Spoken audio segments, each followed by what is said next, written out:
আজ আমরা জানব এমন এক অলৌকিক ক্ষমতার কথা যা আল্লাহ দান করেছিলেন হজরত দাউদ আলাইহিসসালামকে। হজরত দাউদ আলাইহিসসালাম ছিলেন একজন নবী, রাজা ও মহান বিচারক। তার জীবনে ছিল বহু মুজিজা, আর তন্মধ্যে অন্যতম ছিল লোহা নরম করে হাত দিয়ে গঠন করার অলৌকিক ক্ষমতা। অর্থাৎ দাউদ আলাইহিসসালাম হাত দিয়ে লোহা নরম করে ফেলতে পারতেন এবং যে কোনো কিছু বানিয়ে ফেলতে পারতেন।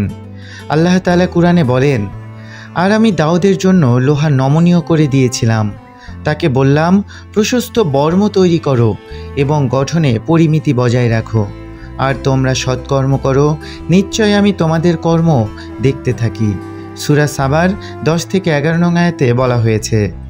হজরত দাউদ আলাইহিসসালাম নিজের হাতে লোহা গলিয়ে বর্ম, অস্ত্র ও বিভিন্ন যুদ্ধ সরঞ্জাম তৈরি করতেন। এই কাজ তিনি কেবল পারিশ্রমিকের বিনিময়েই করতেন, যাতে তিনি নিজের উপার্জনেই জীবন চালান এবং কারো বোঝা না হয়ে থাকেন। এটাই ইসলামের শিক্ষা, হালাল উপার্জন, আত্মসম্মান ও সৎকর্ম। হজরত দাউদ আলাইহিসসালাম এর জীবনের এই অংশ আমাদের শেখায় যে নবীগণও কষ্ট করেন, পরিশ্রম করেন এবং অন্যদের জন্য উদাহরণ হয়ে থাকেন। আমরা যদি ঈমান, পরিশ্রম ও সততার সাথে জীবনযাপন করি, তাহলে যে কোনো কাজ আল্লাহ আমাদের জন্য সহজ করে দেবেন।